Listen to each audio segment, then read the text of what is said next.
Okay guys, இந்த வீடியோவில் என்ன பார்க்க போகிறோன்னா 18 வயசாக இருக்கிற எனக்கு நான் என்ன அட்வைஸ் கொடுப்பேன்.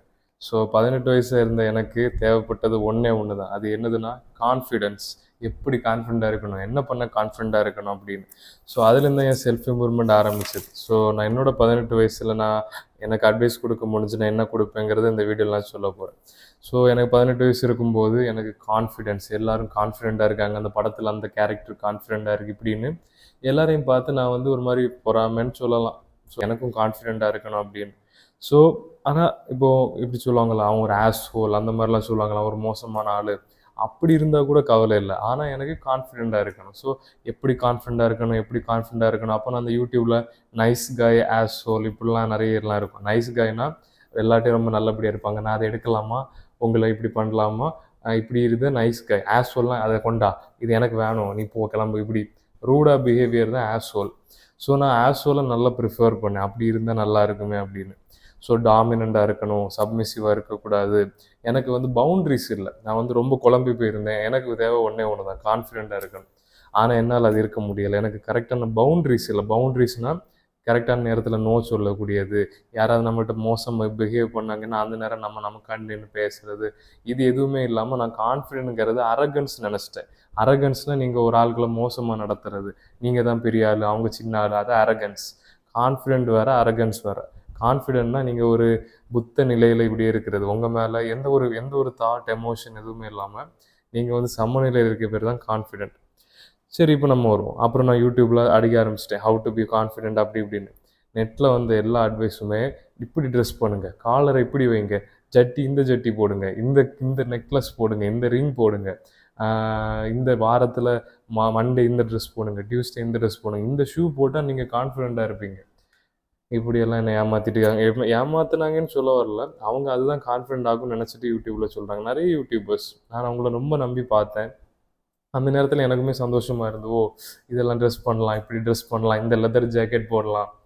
அதெல்லாம் உண்மையான க்ரோத் இல்லை. கடைசியில் நான் வெளிப்புறமாக இருக்க எல்லாத்தையுமே வெளிப்படையாக நம்ம ட்ரெஸ்ஸிங் சென்ஸ், நம்ம ஹேர் ஸ்டைல், நம்ம க்ரூமிங் எல்லாம் பண்ணேன். ஆனால் அது உண்மையான செல்ஃப் இம்ப்ரூவ்மெண்ட், உண்மையான க்ரோத்து கிடையாது. உண்மையான க்ரோத் வந்து நம்ம எதையும் கொண்டு வரணும் இல்லை, இருக்கிறது எல்லாத்தையும் நொறுக்கி தள்ளணும். அது எப்படி நான் இந்த வீடியோவில் முழுசாக சொல்கிறேன். அதனால நான் எல்லாத்தையுமே பண்ணேன். எல்லாத்தையுமே க்ரூமிங், அது இது, புருவத்தை இது பண்ணுறது, மீசையை இப்படி இங்கே ட்ரிம் பண்ணணும், இங்கேருந்து இங்கே வரைங்க எல்லாம் பண்ணேன். ஆனால் எனக்கு தேடினது எனக்கு கிடைக்கல.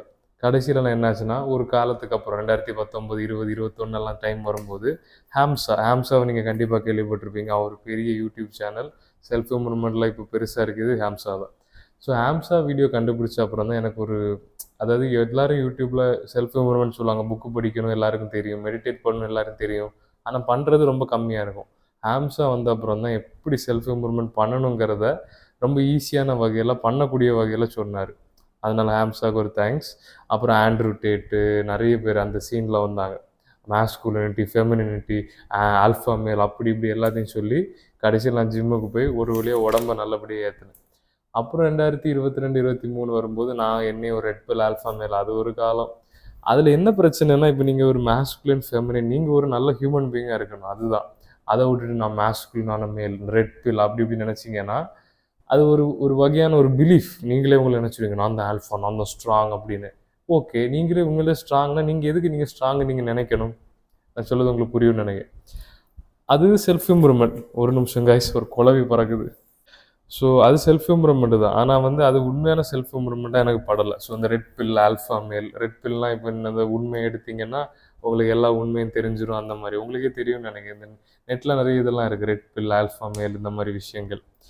ஆல்ஃபா மேல், பீட்டா மேல். அப்புறம் நான் ஓகே, அது எனக்கு ஓரளவுக்கு எனக்கு ஹெல்ப் பண்ணிச்சு, ஒரு 50-60%. அப்புறம் இப்போ நான் வந்து நல்ல ஃபிசிக்கலாக இருக்கேன், நல்லா ஃபைட் பண்ண எனக்கு தெரியுது. கராத்தே கிளாஸ் போய் பிளாக் பெல்ட் எல்லாம் நான் எடுத்தாச்சு. அப்புறம் தான் எனக்கு ஸ்பிரிச்சுவாலிட்டி வந்து இடிச்சிட்டு. ஸ்பிரிச்சுவாலிட்டி எப்படின்னா, அதுதான் உண்மையான கான்ஃபிடென்ஸ், அதுதான் ஒன்னஸ் நான் சொல்லலாம். அதுதான் நான் எதிர்பார்த்த கான்ஃபிடென்ஸ். ஸ்பிரிச்சுவாலிட்டி வந்து எப்படி எனக்கு வந்துச்சுன்னா, நான் வந்து ரொம்ப லஸ்ட்டில் நான் சஃபர் பண்ணேன் அப்படி சொல்லலாம். நம்ம சொல்கிற வார்த்தைகள் ரொம்ப முக்கியம். நான் வந்து கோவமானால் அப்படி சொல்லக்கூடாது. எனக்கு கோவத்தை நான் எக்ஸ்பீரியன்ஸ் பண்ணேன், கோவத்தில் நான் கஷ்டப்பட்டேன், கோவத்தினால சஃபர் பண்ணேன் அப்படி சொல்ல கற்றுக்கோங்க. நீங்கள் உங்கள் எமோஷன்ஸ் கிடையாது, உங்களுக்கு அந்த எமோஷன்ஸ் வருது போகுது, நீங்கள் எக்ஸ்பீரியன்ஸ் பண்ணுறீங்க. ஸோ லஸ்ட்டுனால நான் ரொம்ப சஃபர் ஆகி அப்புறம் நான் ஸ்பிரிச்சுவாலிட்டிக்குள்ளே வந்து அப்புறம் நான் ஸ்பிரிட்னா என்ன, நம்ம என்ன, கான்ஷியஸ் என்ன, இதெல்லாம் நான் கற்றுக்கிட்டு அப்புறம் தான் எனக்கு உண்மையான செல்ஃப் இம்ப்ரூவ்மெண்ட் ஆரம்பிச்சது. இந்த உலகத்தில் நம்ம வந்திருக்கோம். ஸோ எல்லாத்துக்கு பின்னாடி என்ன, கான்ஷியஸ்னஸ், காட், இதெல்லாம் புரிஞ்சுக்கிட்டு இதெல்லாம் ஒரு கனவு, மாயை. அப்புறம் நான் என்னையே நான் கொஞ்சம் கொஞ்சமாக விட ஆரம்பித்தேன். நம்மளோட அதான் ஸ்பிரிச்சுவாலிட்டினா நீங்கள் தான் ஸ்பிரிட், நீங்கள் தான் ஆன்மா, இந்த யூனிவர்ஸ்னு கண்டுபிடிச்சிட்டு அப்புறம் நீங்கள் உங்களோட ஃபிசிக்கல் செல்ஃப், உங்களோட ஈகோ செல்ஃப் இதெல்லாம் விடும்போது நீங்கள் பீஸாக ஃபீல் பண்ணுவீங்க. அதான் ட்ரூ கான்ஃபிடென்ட். அப்புறம் அங்கேருந்து உண்மையான ஒரு growth உருவாச்சு. அப்படின்னா நான் என்னைய நான் ஃபேஸ் பண்ணேன். நான் என்னதை பார்க்கணுமோ அதை நான் பார்த்தேன். அப்படின்னா நான் என்ன பார்க்கணும்னு பார்த்தேன்னா, இப்போ நம்ம லைஃப்பில் ஏதாவது ஒரு விஷயம் இருக்கும். நம்ம பண்ண வேண்டியது, அதை பார்க்க வேண்டியது, அதை நம்ம ஒதுக்கிட்டு அவாய்ட் பண்ணிகிட்டே இருப்போம். ஆனால் எப்போ நம்ம அதை நேருக்கு நேராக பார்த்து அதை ஃபேஸ் பண்ணுறோமோ, அப்போ தான் உண்மையான growth உருவாகும். எக்ஸாம்பிளுக்கு இப்போது நீங்கள் ஒரு லைஃப்பில் ஒரு இடத்துல இருக்கீங்க. ஏதாவது பண்ணணும். பண்ணி நீங்கள் அடுத்த கட்டத்துக்கு போகலாம். அது எதுவாகவும் இருக்கலாம். ஜிம்முக்கு போகிறதா இருக்கலாம், கரியரில் அடுத்த கட்டத்துக்கு போகிறதா இருக்கலாம், இல்லை ஒருத்தங்களோட பிரேக்கப், எதுவும் இருக்கலாம், நான் சொல்லலை. ஆனால் அதை நீங்கள் பண்ணீங்கன்னா தான் உங்களுக்கு growth. ஏதோ ஒரு இப்போ எக்ஸாம்பிளுக்கு எனக்கு தான் இருக்கட்டும், நான் ஒரு ஒரு கிக் பாக்ஸிங் மேட்ச் அட்டன் பண்ணுமா இருக்கட்டும், அது வந்து ஃபைட் நிறைய இருக்கும், அட்டாக் நிறைய இருக்கும். ஆனால் நான் அதை ஃபேஸ் பண்ணால் தான் எனக்கு ஒரு மன நிம்மதி இருக்கும். ஏன்னா நம்ம அட்டன் பண்ணோமே, அந்த மாதிரி விஷயங்கள். அதனால் நீங்கள் உங்களை நீங்கள் ஃபேஸ் பண்ணுங்கள். நான் சொல்லுறது உங்களுக்கு புரியுது. அது எதுவும் இருக்கலாம். நீங்கள் இப்போ எதோ பண்ணக்கூடாதோ, எதை நீங்கள் அவாய்டு பண்ண, ஃபேஸ் பண்ண பயப்படுறீங்களோ அதை நீங்கள் பண்ணுங்கள். அதான் ட்ரூ கான்ஃபிடென்ட். அதனால எனக்கு ஆன்மீகம் தான் உண்மையான growthன்னு நான் சொல்லலாம். அதுக்கப்புறம் தான் நான் உண்மையாக கான்ஃபிடென்ட்டாக ஃபீல் ஆரம்பித்தேன். இப்போ எனக்கு மேக்ஸிமம் மைண்டில் எந்த தாட்டுமே இருக்காது. முடிஞ்ச அளவுக்கு கான்ஷியஸாக தான் இருப்பேன். அப்படியே தாட் இருந்தால் கூட அது நம்ம கோல்ஸை பற்றி அந்த மாதிரி தான் இருக்கும். அதனால் எனக்கு அந்த ஸ்ட்ரகிள் இல்லை. ஒரு காலத்தில் நான் பட்ட பெரிய ஸ்ட்ரகிள் என்னென்னா, எப்படி கான்ஃபிடென்ட்டாக இருக்கணும், எப்படி இந்த படத்தில் வர ஹீரோஸ் மாதிரி இருக்கணும், எப்படி ஆஷோலாக இருக்கணும், அப்போ தான் பொண்ணுங்களை அட்ராக்ட் பண்ண முடியும் இப்படின்லாம் யோசிச்சு. பொண்ணுங்களை அட்ராக்ட் பண்ணது நம்ம செல்ஃப் இம்ப்ரூவ்மெண்ட்டில் ஒரு பெரிய இது தான். ஆனாலும் நீங்கள் உண்மையிலே கான்ஃபிடென்ட்டாக இருக்குன்னா உங்களை நீங்கள் லெட் கோ பண்ணுங்கள். லெட் கோ இந்த மாதிரி. அப்படின்னா நீங்கள் வந்து இது எதுவுமே இல்லை, ஜஸ்ட் கான்ஷியஸ்னஸ் அந்த மாதிரி. அன்னைக்கு ஒரு வீடியோவில் ஒரு ஆள் அழகாக சொன்னார், காடுனா என்னதுன்னு. இப்போது நீங்கள் கடவுள்னு என்ன நினைக்கிறீங்களோ அதை மைண்டில் யோசிச்சுக்கோங்க. இது ஒரு இமேஜாக இருக்கலாம், ஒரு படமாக இருக்கலாம், இல்லை கான்ஷியஸாக யூனிவர்ஸாக இருக்கலாம்னு வச்சுக்கோங்க. இப்போ என்ன பண்ணுறீங்கன்னா உங்கள் கையை எடுத்துக்கோங்க. கையை எடுத்துகிட்டு பண்ணுங்கள். இந்த கையை அப்படியே பாருங்கள். பார்த்துட்டே இருங்க. பார்க்கும்போது உங்களுக்குள்ள ஒரு அட்டென்ஷன் இருக்குல்ல, ஒரு அப்சர்வர், ஒரு கவனிக்கிற ஒரு சக்தி இருக்குல்ல, ஒரு கவனிக்குதுல்ல, அப்படியே பாருங்கள். கையை பார்த்துட்டே இருங்க. பார்க்கும்போது இது எந்த எந்த விஷயம் இதை வந்து அப்சர்வ் பண்ணுது, எந்த விஷயம் இந்த அட்டென்ஷன், இந்த கவனிக்கிறது என்னது? அந்த அட்டென்ஷன், அந்த கான்ஷியஸ் தான் காட். அவ்வளோதான். நீங்கள் நினைக்கிறது, கார்டன் நினைக்கிறது, யோசிக்கிறது, இது அது எதுவுமே இல்லை. ஜஸ்ட் உங்கள் அவேர்னஸ். நீங்கள் இந்த பார்க்குறீங்கல்ல, இந்த ஹியூமன் செல்ஃப், இதுதான் காட். இதை வச்சு நீங்கள் என்ன பண்ணணுமோ நீங்கள் பண்ணிக்கோங்க. அதனால சரி, இந்த வீடியோ நம்ம முடிச்சிடும். என்ன சொல்ல வரேன்னா, நான் என்ன அட்வைஸ் கொடுப்பேன்னா 3 விஷயமா நான் சொல்கிறேன். ஒன்று வந்து உங்கள் பர்பஸில் இருங்க. 18 வயசு ஜான், நீ என்ன பண்ணுறன்னா உன் பர்பஸ் என்னன்னு கண்டுபிடி. நீ லைஃப்பில் அங்கே இங்கேன்னு சுற்றாத. உனக்கு என்ன வேணுமோ நீ இருந்து யோசி. உனக்கு என்ன பண்ணால் பெஸ்ட்டாக இருக்கும், இந்த உலகத்துக்கு பண்ணால் பெஸ்ட்டாக இருக்குமோ அதை நீ பண்ணு. வேறு நீ என்ன பண்ணுறேன்னா ஒன்று புரிஞ்சுக்க, இது எல்லாமே இல்யூஷன், எல்லாமே மாயா. மாயானா இப்போ டைம் போயிட்டுருக்கு, அதுவும் ஒரு இல்யூஷன் தான். உன் உடம்பு, அதுவும் ஒரு இல்யூஷன் தான். உன் கான்ஷியஸ் மட்டும்தான் உண்மையை கண்டுபிடிக்க பாரு. லாஸ்ட்டாக ஒரே ஒரு அட்வைஸ், 20 வயசில் நீ 40 வயசு ஆள் மாதிரி யோசிக்கணும். அப்படி 40 வயசு ஆள் மாதிரி யோசிக்கணும்னா, 20 வயசில் நம்ம நிறைய விஷயங்களை சீரியஸாக எடுக்க மாட்டோம். நான் வந்து ஒரு ஸ்கூலில் டீச்சராக ஒர்க் பண்ணியிருக்கேன். நிறைய 30 வயசு 40 வயசு ஆட்கள் கூட ஒர்க் பண்ணியிருக்கேன். அவங்க என்ன சார்னு கூப்பிட்ருக்காங்க. நான் சொல்ல ஒரு அட்வைஸ் என்னென்னா, அவங்க பேசுகிறத கேட்கும்போது ரொம்ப வித்தியாசமாக இருக்கும். 40 வயசு ஒரு ஆள் வந்து லைஃப்பை சீரியஸாக எடுப்பாங்க, ஹெல்த்தை சீரியஸாக எடுப்பாங்க, இன்வெஸ்ட்மெண்ட், மணி இதெல்லாம் சீரியஸாக எடுப்பாங்க. நம்ம 18 வயசு 20 வயசில் பணம் கிடச்சா துணி எடுப்போம், ஃப்ரெண்ட்ஸ் கூட சுற்றுவோம், ஃபோன் வாங்குவோம், ப்ளே ஸ்டேஷன் வாங்குவோம், இந்த மாதிரி விஷயங்கள். அவங்க 40 வயசு ஆள்லாம் என்ன பண்ணுவாங்கன்னா, அவங்க ஃப்யூச்சரை பற்றி யோசிப்பாங்க, பிள்ளைங்களை பற்றி. அந்த மாதிரி நம்ம எது பண்ணால் இப்போவும் நல்லா இருக்கலாம், ஃப்யூச்சரை பற்றி நல்லா இருக்கலாம். 40 வயசு ஆள்னால் நீங்கள் எல்லாத்தையுமே சீரியஸாக எடுப்பீங்க. இப்போ நீங்கள் 40 வயசில் இருக்கீங்க. இப்போ நீங்கள் இருக்க மாதிரி இப்போ ஜாலியாகவா இருப்பீங்க? ஜாலியாக இருப்பீங்க. ஆனால் என்ன சொல்ல வரேன்னா, விஷயங்களை சீரியஸாக எடுப்பீங்க.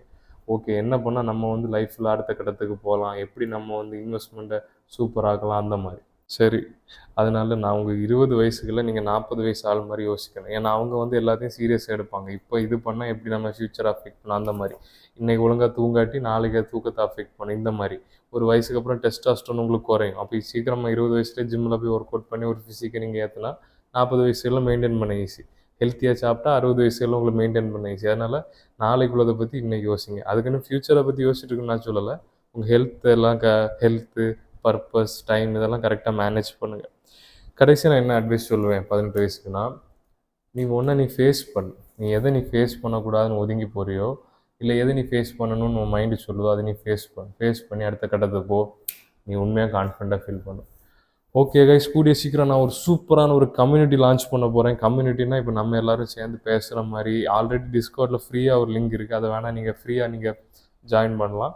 மற்றபடி ஒரு ஸ்கூல் கம்யூனிட்டி மாதிரி ஒன்று ஆரம்பிக்க போகிறேன். கோர்சஸ் போகுது. நோஃபேப் கம்யூனிட்டி, நோஃபேப்னோட ஸ்பிரிச்சுவல், கான்ஷியஸ், மேனிஃபெஸ்டேஷன் எல்லாம் உங்கள் பர்பஸை கண்டுபிடிக்கிறது, கோல்ஸை செட் பண்ணுறது, எப்படி தூங்குறது எல்லாமே ஒரு கைடு அந்த கம்யூனிட்டியில் இருக்க போது. நம்மளோட காண்டாக்ட் ஒரு ஆள் கம்யூனிகேட் பண்ணது அந்த இதில் இருக்க போது. வீக்லி வீடியோ கால்ஸ் இருக்க போது. ஸோ மறக்காமல் ஜாயின் பண்ணுங்கள். அது பெய்டு கம்யூனிட்டி தான். ஏன்னா எல்லாத்தையுமே ஃப்ரீயாக வச்சு அதுக்கு அருமை தெரியாது. ஸோ இது நிறைய அதுக்கு வேல்யூ ரொம்ப அதிகம். நீங்கள் இன்வெஸ்ட் பண்ண போகிறதுலே பெஸ்ட் இன்வெஸ்ட்மெண்ட் உங்களோட எஜுகேஷனில், உங்களோட ஃப்யூச்சரில். அதனால் கண்டிப்பாக நீங்கள் இன்வெஸ்ட் பண்ணுற ஒவ்வொரு ரூபாயும் உங்களுக்கு நீங்கள் பண்ணக்கூடிய பெஸ்ட் இன்வெஸ்ட்மெண்ட்டாக இருக்கும். நான் பிஸ்னஸ்மேன் மாதிரி சேல் பண்ணுறேன். ஆனால் அதுதான் கைஸ். இல்லை நீங்கள் இன்வெஸ்ட் பண்ணிங்கன்னா, நீங்கள் கோர்ஸ் இந்த ஸ்கூல் கம்யூனிட்டியில் ஜாயின் பண்ணிங்கன்னா நம்மளை மாதிரி லைக் மைண்டட் பீப்புளோட கனெக்ட் பண்ணலாம்.